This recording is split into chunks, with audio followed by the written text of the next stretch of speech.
Putting the Pieces Together with Jigsaw Learning focuses on stories from the field as leaders implement collaborative response. Join us every month as we invite our partners to share how they are meeting the diverse needs of students with the integral understanding that every child deserves a team.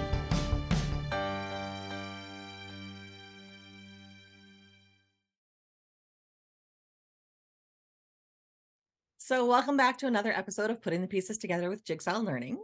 Kurtis, Lorna, and I are joined today by Dave Fender, the principal of WA Day School in Livingstone Range School Division. So hi, Dave. Thanks for joining us. Oh, you're welcome, and hi. But I want to know about the hockey jersey behind you. There's a story there. Well, the hockey jersey is actually a Wolfpack jersey. So at our elementary school, we have an after-school program where the kids, there's 4 days a week where we do various sports for an hour, and we call it the Wolfpack. So that's my Wolfpack jersey with my name on it. So it's the school. Yeah. Oh, that's awesome. Okay, when you say that, all I can think about is the Hangover movie of Davis, of how many kids he's got in his wolf pack. Probably totally unrelated. Yeah, totally unrelated. Yeah. Yeah, hopefully. Yeah. So, Dave, we've just met, but you have known Kurtis and Lorna for a number of years. Yeah, I guess I've known Kurtis for 10 to 12 years. And yeah, Lorna, I just met you when I started here at in Livingstone Range. Yeah. I knew Kurtis before I was with the Livingstone Range. Okay. Yeah, I remember coming out to school in Colehurst, Jenny Emery, when I was still principal with West Meadow School, Dave, and sharing some of our early understandings of this work at a very, very infancy level of what does it look like when you start building a collaborative response in the school. Yeah, and you had mentioned before we came on camera the sticky boards that we had at that time and notes about kids that would move around and just help coordinate the work of staff to help support students. And even though I can see that you're kind of being self-deprecating, I hope you're not being too self-deprecating, because for us, when I've been at a previous school, I'd read Rich DeFore's what the heck? Whatever it takes. No, before that. Professional learning communities at work. Professional, yeah, PLCs, professional learning communities, yeah. And so we started that at our school, but we kind of went in there, having read the book, but not a clear vision. And so then Kurtis, when you came to Jenny Emery when I was over there, that really helped to kind of bring the blinders in and narrow our vision, be a little bit more focused. And it's just what it's become over the years. And then working with you again, you and Lorna, even more focused. I'm really curious.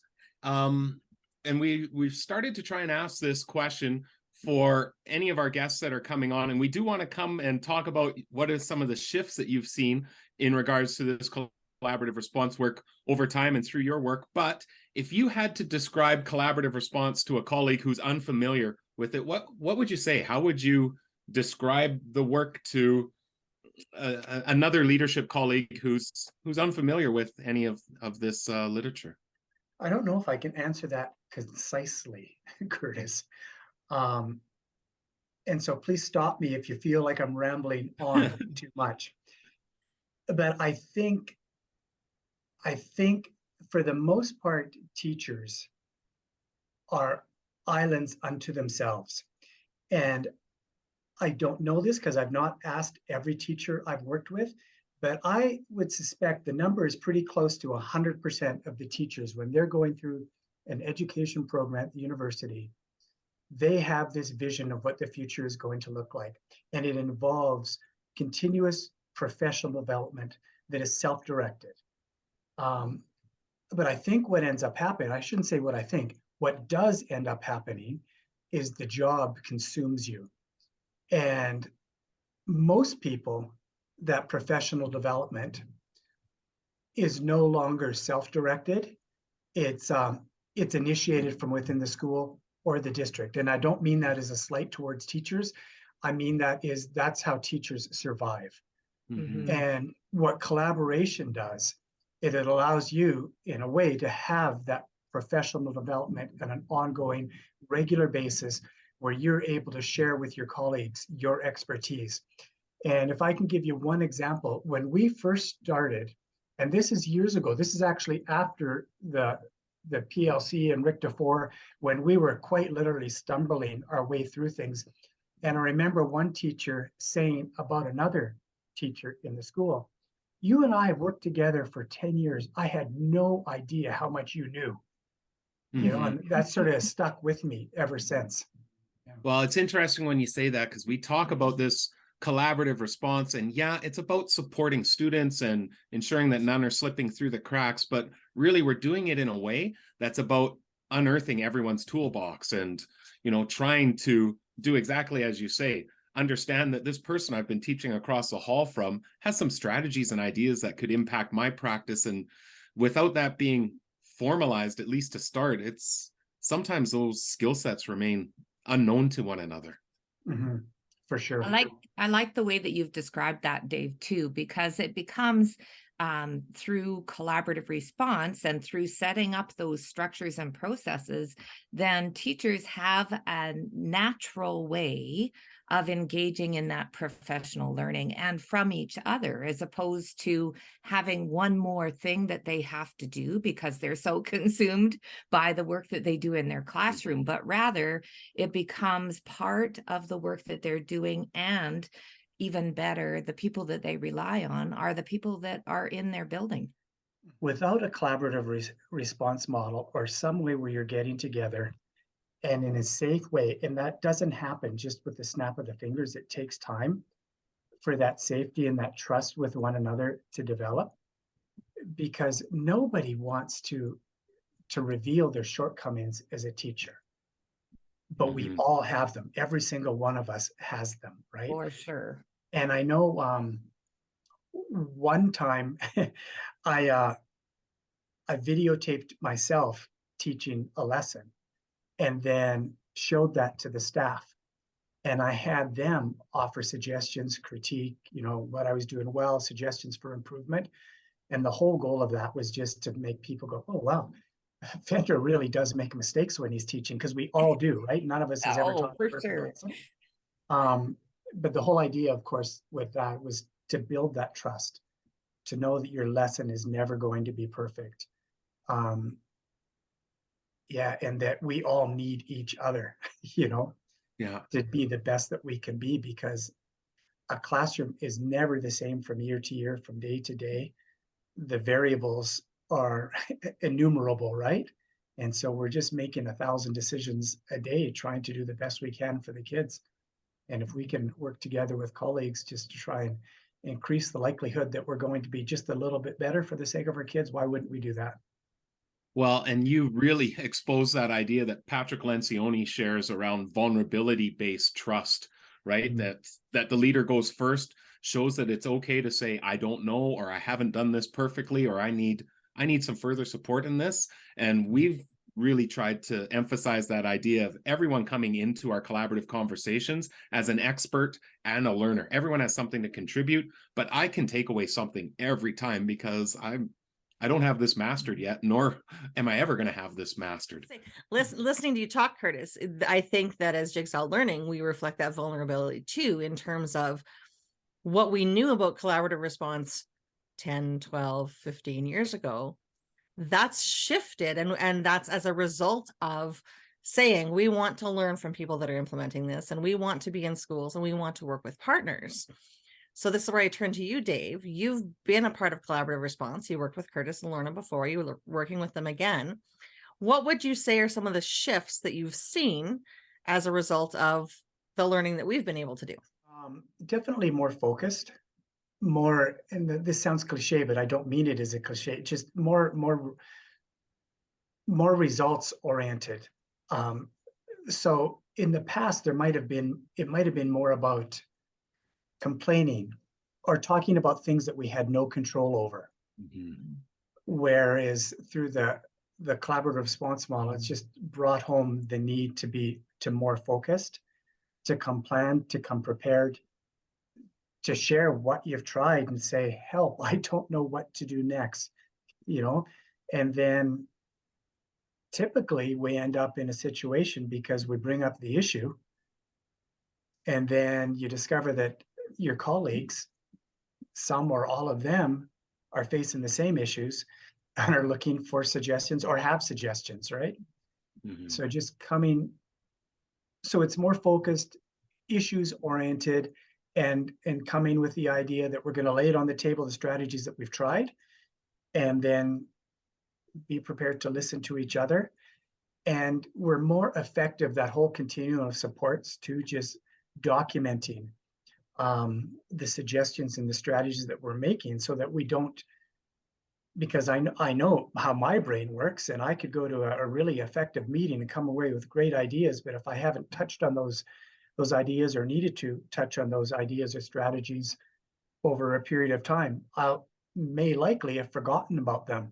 And so creating a database where we can go and look at some of the strategies that we've discussed over time, so that before we come to the meetings as teachers, we can look at those continuum of supports, we can see what strategies have been suggested before, so that we can try those things too before we're bringing a topic, an issue up to the group. Sure.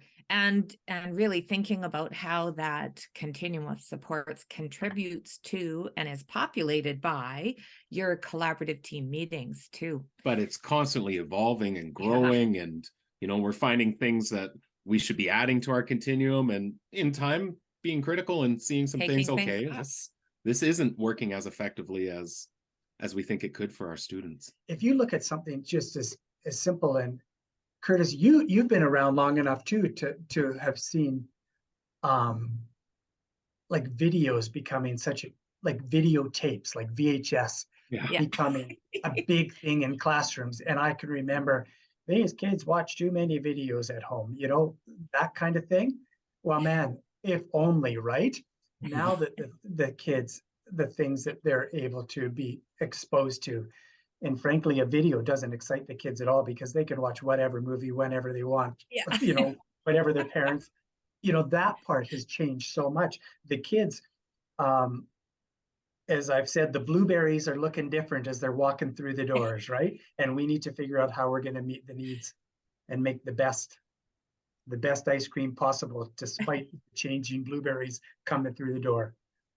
Well, and I think that really points to that idea of, a real sense of collective efficacy of, whatever's coming to us, we're not faced with until we get better students, better supplies, more supports, all of these things, there's not much we can do. Where through this work, it's okay, well, this is our reality. What can we do? How do we help support? What's an idea that we can try, and through our layers of teams, being able to determine at those tier 1 and 2 levels, what is it that we can be trying at the classroom first before we ever escalate that student up to higher levels of support. I think collaborative response is going to be even more important in the years to come, because the nature and the needs of the children is changing. And I'm not saying that in a negative way.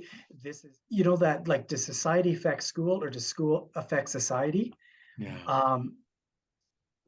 Society, I think, has a dominant effect on the schools, and we need to figure out how to work with back to the blueberries, the kids that are coming to us, and they have changed so much. And I see the number of kids, not just at our school, because I talk to other administrators, not just in our district, but other districts, the number of kids that come late regularly, the number of absences there are. And I know the last few years have been a bit of an anomaly, but in some ways it's almost, for some of our students and parents, that school is optional. We'll show up when we feel like going that day, or what have you. And I don't know this, but my hunch is that it's a reflection on schools needing to change to better meet the needs of the kids that are coming to us. That in many ways, despite all the knowledge that we have, despite the power of collaborative response, I think fundamentally some of the changes that we're going to have to make for our kids are greater than what we've made, if we're going to keep them engaged. I totally agree, Dave. And thinking about, we can no longer have that general instructional practice for most students because we've got more unique needs amongst all of our students. So now we need to think deeply about how do we attend to the needs of many instead of the needs of just a few students. So just thinking about that intensity and the needs that are coming forward, we really need to be flexible. And we do. Again, I said before about leaning into our colleagues in order to support and in order to look at all of the different possible strategies that we could be using for students regardless. And knowing that there are kids who have all kids have strengths, but all kids have those challenges. You mentioned that before too, Dave, but it's identifying that. And then how do we attend to all those varying needs? We have to do that through collaborating with each other. Well, and I think we have to see our work in schools not as a technical challenge, like my daughter's car not starting. Well, that's a technical challenge. I can go and look at a manual. I can see, okay, what's the Step procedure? A, What's B, step C. A, B, C? We're going to check the battery first, then we're going to do this. But our kids in schools are not technical challenges. They're adaptive challenges that we have to address. And adaptive challenges take innovative thinking. They take collaboration. What worked on one day may not work on another. It's some problem solving that needs to happen in order to figure out what it is that kids need in that moment in time. And I think it comes right back to that whole idea of how do we collaboratively respond to these adaptive challenges that we're facing. And I agree. I don't think it's going to become any less complex in the future. I think it's, as you say, just the opposite. Like I think back to getting, when I was trying to become a teacher and getting interviewed for a teacher job. And so, Mr. Fender, please tell me what process you go through planning for your students. What does that look like? So of course you say, well, it begins with the program of studies and blah, blah, blah, right? And you know how that answer works. But I think in some way the program of studies, we need to make sure that it's not limiting what our teachers think they're allowed to do. That what they need to do first is figure out what the needs of the children are, and then figure out which part of the curriculum from K to 12 is going to meet their needs regardless of the grade they're in. And if we're teaching grade 3, we're not just looking at that grade 3 curriculum, because frankly, grade names are, I think, arbitrary. We use them to help sort. It doesn't mean that every child that comes to you with a grade 3 has all the prerequisite knowledge to be at a grade 3 student based on the Alberta education curriculum. I love that, Dave, because I've said for a long time now that I would love to be able to get rid of those grades, that we remove that altogether to the system, because it's the difference between I'm teaching curriculum for that particular grade level, or am I teaching students? I think if we're going down this street, Lorna, I wish, honestly, every one of the classrooms at WA Day, because we have kindergarten to grade 5, I wish every classroom was a K to 5 classroom. And just think of the power that could have, right? Yeah, absolutely. It would have amazing social implications, because the younger kids would look up to the older kids. The older kids wouldn't feel any sort of competition from the younger kids. They would see themselves in more of a maternalistic or paternalistic way. You would have way more opportunity for collaboration and sharing amongst all of your teachers. Like I could talk to you all day about that. We'll get together another time and talk about that. I'm right there with you. Yeah. So Dave, sorry, we diverse. Yeah. I know as we've engaged with you, one of the things that's really stuck with Lorna and I in listening what's happened at WA Day is when you talk about teachers collaborating, well, it doesn't just happen naturally. We need structures and processes, but more importantly, at the base, a lot of times it impacts the timetabling that we set up. So can you describe how you've gone about timetabling for teams at WA Day? What does that look like within your school? Yeah, now we're I have to say really lucky because it's been easy in some ways because currently we have a phys ed specialist. Currently we have a music specialist and we have our learning commons. And so we set it up. So for example, our grade threes, they go to PE, music, learning commons, and then the three classes can rotate around that.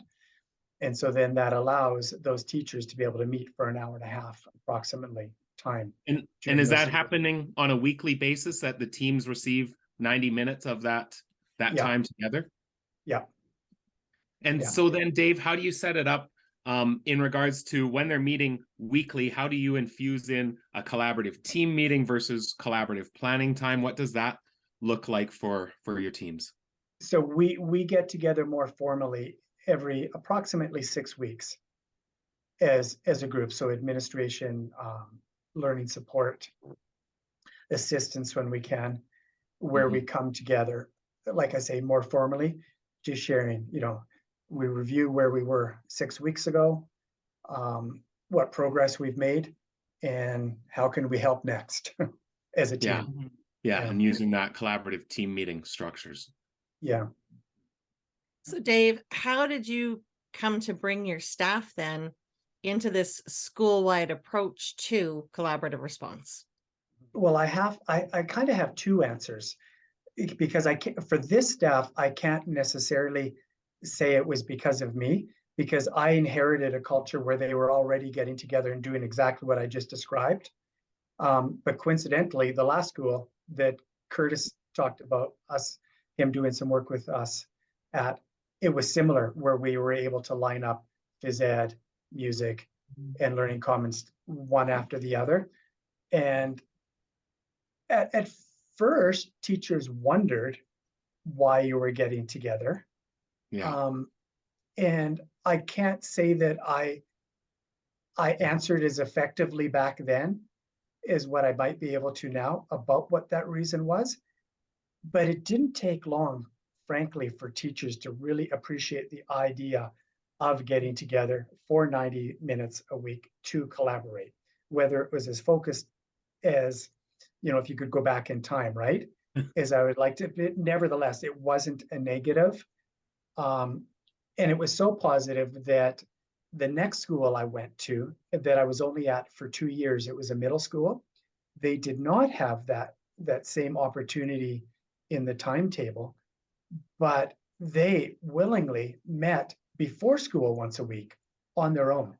If you give teachers an opportunity, if it's important and you make it happen during the school day, rather than it seeming like an add-on, it doesn't take long for teachers to realize the power, the benefit of getting together and sharing with one another. So much so that when that time maybe disappears, like it did at the middle school I was at, they still wanted to meet even before school. So Dave, have you found, and this has been my experience, but I love hearing if it's others as well, that when you structure and formalize the formal collaboration time, like that 90 minutes that you're talking about, do you find any overflow of that or positive benefits to the informal collaboration that happens? Like I've found that when we start to really define what does that time together look like, that it starts to have positive impact on the informal collaboration. Like the conversations they start to sound a little bit different in the workroom, staff rooms, after school. Well, for sure, the conversations are richer, and that time together almost becomes like, don't you dare touch that, Like, don't ask for something. Like if I need to meet with teachers, and really the best time to do it is during the collaboration time, and it's not during that more formal time, it's when maybe it's just a grade level of teachers that are meeting. I always try and give them advance notice saying, I promise I'll only use 10 minutes. Here's what it's going to be. That'll be out or whatever. Yeah. Because it's definitely richer conversations. And when I think of when I was first doing more of a PLC, and I know Rich DeFore had set it up, so they were really looking at student data all the time. Yeah. But I hadn't set it up like that. And so oftentimes it just became about planning. for events that were coming up. And even that wasn't negative, but it's definitely become more richer and valuable and more of a benefit for the kids.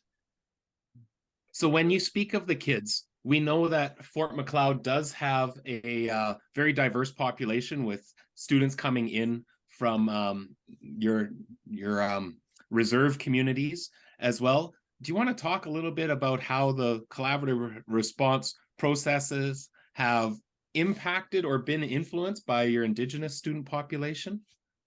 Like I think of myself coming to Fort Macleod. I did not have a lot of firsthand experience with First Nations students. So I came in, you know, hands up. I so respectful and wanting to do everything I could to make sure that I didn't say anything that was offensive to anybody, because honestly, so much of what I would say was out of ignorance. So I had to lay my cards on the table right from the beginning to say, I don't know, I am here to learn and I want to be respectful. And if I do say anything wrong, make assumptions that are wrong, please let me know. The collaborative response, and I'm not the only one, right? Because teachers come and go in a school, and some of our teachers have immense knowledge and experience working with First Nations students, direct connections with families, being friends with, and so being able to have those experts on staff has been great for everybody. And having the collaborative response model gives you way more opportunity to sit and share in a safe way your questions that you might have, concerns that you might have, and listen to people with more knowledge than you share their expertise and suggestions. Yeah. Well, and I do think that it's just that continual building of collective knowledge together to help support. And again, it goes right back to where we started the conversation, Dave, of being vulnerable and saying, I don't know, I'm learning, what can I take away from another colleague that's going to help just build my toolbox and my understanding and make it that much more rich as well. And working with elders too, right? We've done a lot of that over the last few years. And one of the first things I always say, I kind of lay my cards on the table, like I just did, you know, what I shared with you is to say, I just have the utmost respect and want to learn as much as I can. But even if I was to go and live on the reserve and participate in a daily life with First Nations people every day, I am not First Nations. I never have been. I never will. So I'll always come at this from a point of ignorance. You know, I'll never completely understand. So if I make mistakes, they're innocent. Please forgive me. And it's frankly, the relationships have been really positive. Yeah, and we can't ever put ourselves into that place, but coming at it from the stance of learning and trying to understand and being vulnerable, because there are so many things that we need to learn still when we're working with children from Indigenous families. So, yeah, for sure.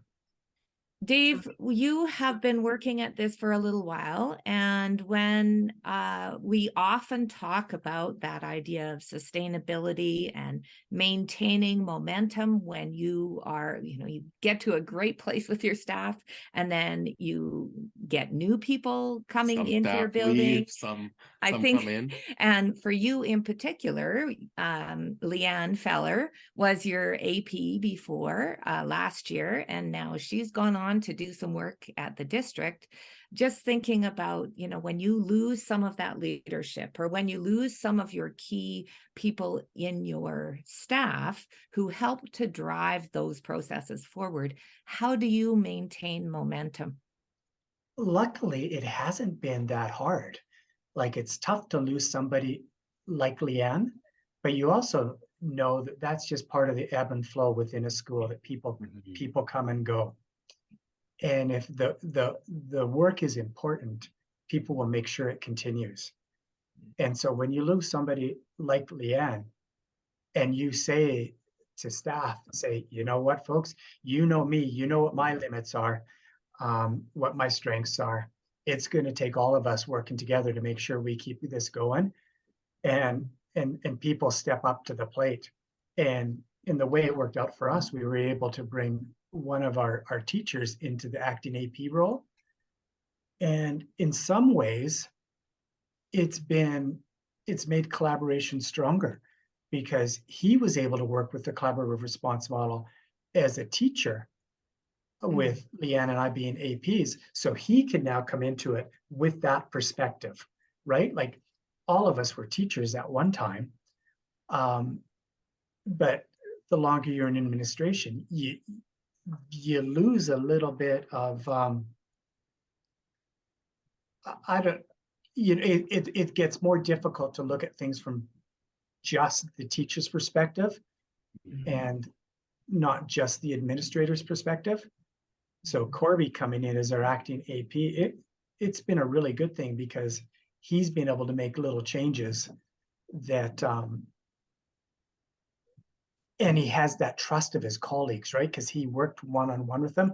They know what he's like as a teacher, and now he's taken on a new role. So we've even had him being the facilitator for the meetings, like a willing facilitator for the meetings. And it's been awesome, because he's able to ask and predict some of the things that he remembers thinking as one of the teachers in the collaborative response.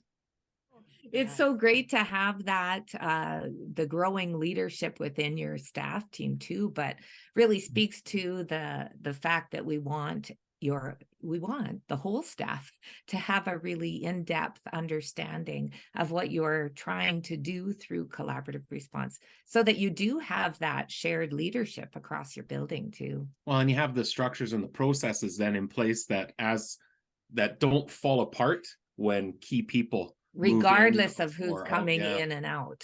Yeah. And we can always build upon and refine and evolve, but it's not like you're starting from ground zero every time you have key people making shifts within your building. No, like I said, in some ways you look at it as an opportunity, right? Yeah. And that's no disrespect for the people that leave, but it's just an opportunity to look at things in a different way, because you're not going to forget all of those things that other person brought to the table, right? You'll continue with all of that, but now you can continue with more. Yeah, and it's not about the person, it's about the structures and processes that you've That's right. embedded in the school. Yeah, if I was to walk out the door today and not ever come back, collaborative response is going to go along just fine with or without me. That's good to hear. So listening to you talk, Dave, I think this is the perfect time for this question. This question is brought to you by WeCollab. Designed by educators for educators, this comprehensive digital system aligns with the foundational components of collaborative response. Moving from conversation to action, WeCollab empowers classrooms, schools, and systems to provide the very best response for each and every child by informing action-based decision-making with data and evidence supporting student success.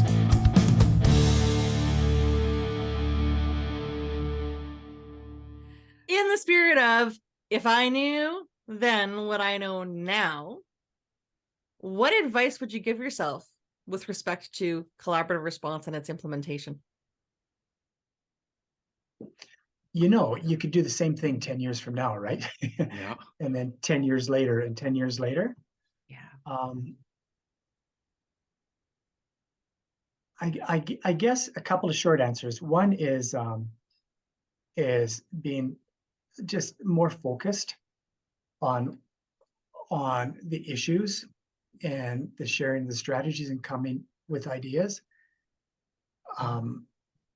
But also never to presume that that you're all, like, just about every meeting, I'll say something along the lines of, this has to be effective for you to be effective for the kids.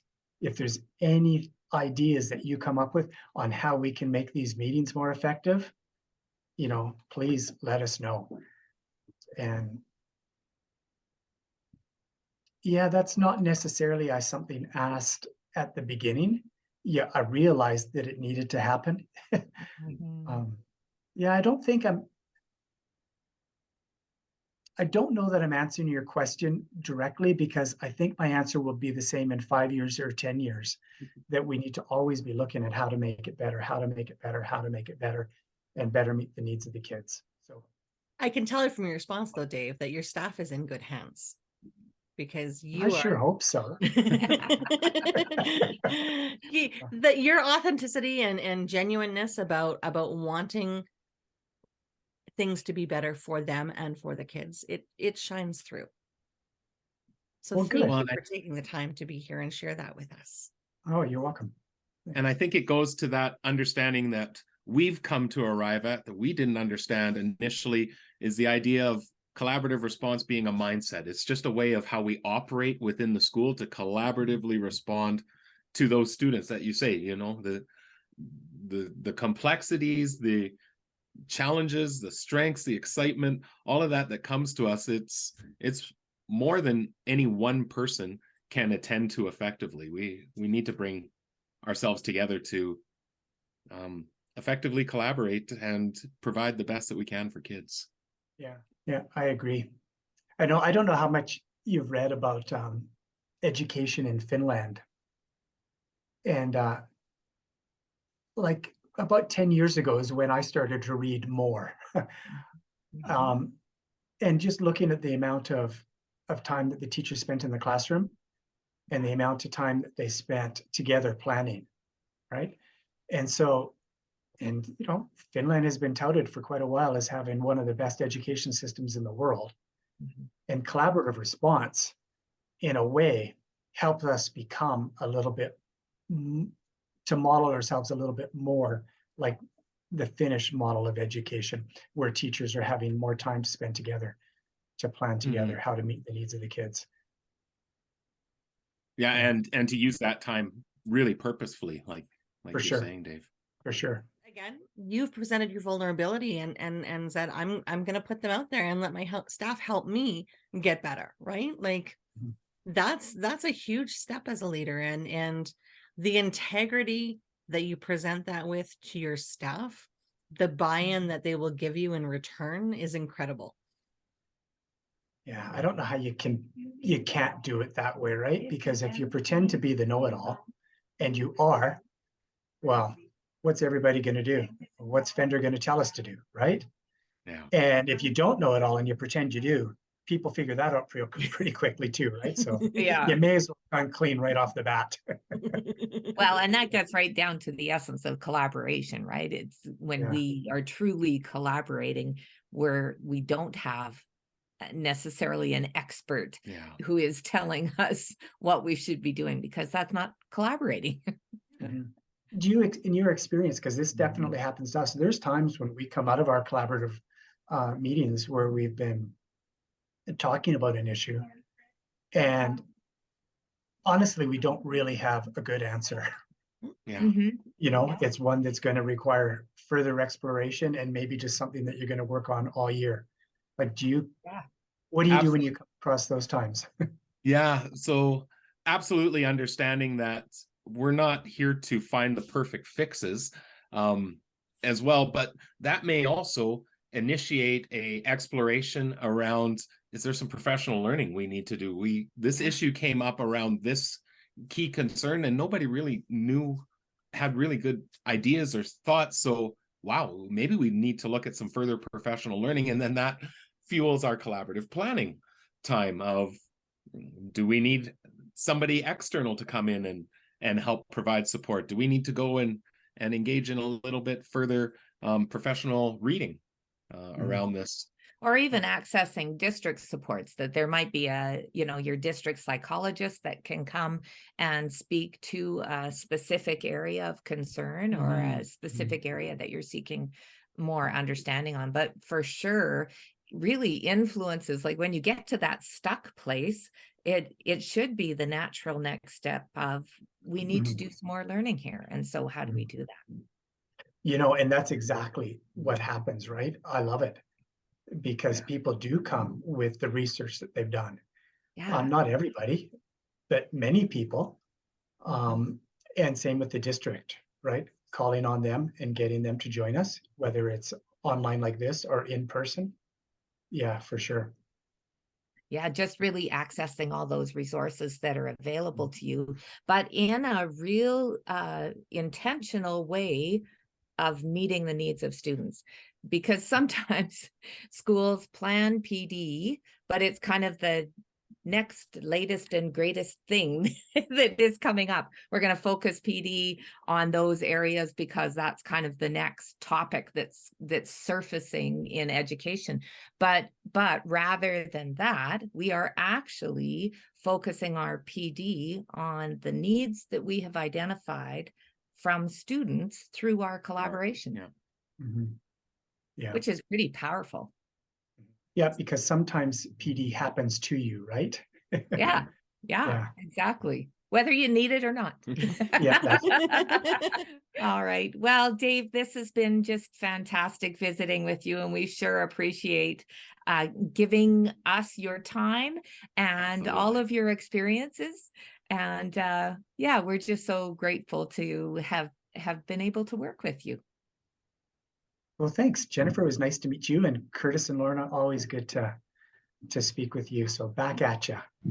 Ensuring success for all students is a moral imperative for all schools, but it takes a highly coordinated framework of structures and processes to maximize the collective capacity of the team.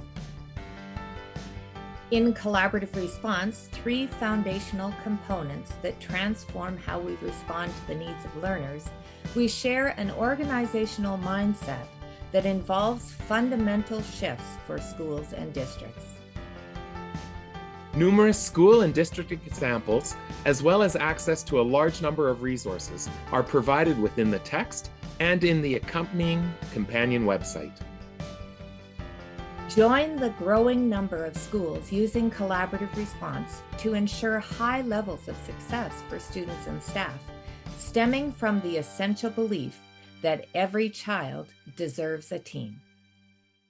So, wow, I'm always fascinated when you hear leaders that really exemplify that idea of the trust-based vulnerability that we talked about a little bit in that episode. And boy, Dave just exudes that idea that I don't know, but we'll find out together. I don't have all the answers, but how can we do this together? I think that vulnerability is so critical when we think about collaborative response. And if the leaders aren't demonstrating it, it's really hard to expect that out of our teachers and our staff teams as well.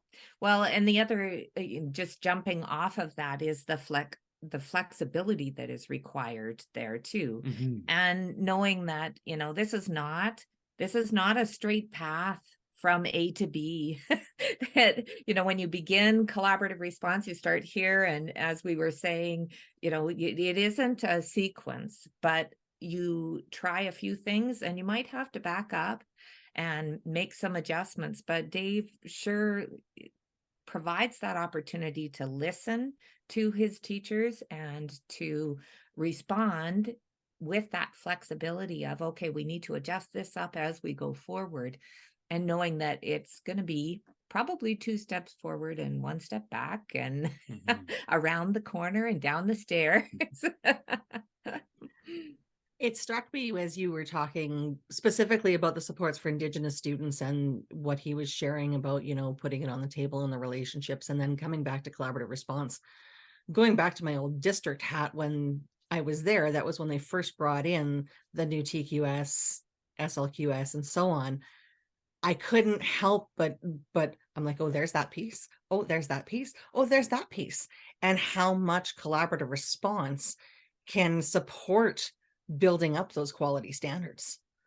The other thing that really struck me too, and it did all the way back when Dave was mentioning that him and I have known each other for quite a while through our different leadership roles of coming into a school, and you could sense that the school understood why we want to collaborate, but it was the how do we do this well, that I was able to help provide a few thoughts and ideas to help structure that time that really became taking it to that next level for them. And Dave was super to be able to not only understand how those structures and processes could help build upon the strong collaborative nature of the school already, but then how to continually build upon and refine and listen and adjust, change, like you heard him talk about. I think that's so key. Well, and there's ownership in that too, right? For the staff. Right. It's our collaborative response. That it's not him directing every step of the way, but there's ownership, and he puts it out to have people respond to what they're doing and making those adjustments. And when you think about that, that is that sustainability piece beyond the people that are leading the work, that we work with our team. I mean, it's collaborative leadership, right? So Jen, this is the part of the episode where we turn to you and get you to just succinctly summarize what are our key learnings that come out of it. So we're always amazed at how you're able to pull that together. So go for it. We're putting you on the spot. Vulnerable leadership, being able to put yourself out there and invite your staff to be a part of it with you. Flexibility, because we know that we don't know on day one what we're going to know on day 100 or 1,000 or 10,000. So we need to be able to flexibly move along. The ability to impact quality standards through the process of collaborative response and building up that collective efficacy. And then the fourth one is that the structures and processes help with the sustainability of collaborative response beyond the people that are there. And Dave summarized it himself. Collaborative response is going to live on at WA Day long after he is gone. Absolutely. Well, once again, it's been a pleasure to engage in this episode, to learn and hear from Dave, and again, to just reinforce these understandings that we have around collaborative response and how it supports our students, our staffs, and our school communities. So Jen, we look forward to the next conversation. Thank you for bringing me along and letting me meet new partners.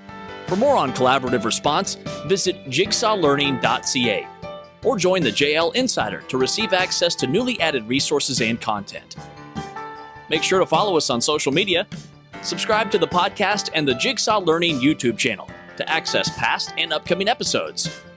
Join us again for more conversations about establishing, refining, and deepening collaborative response.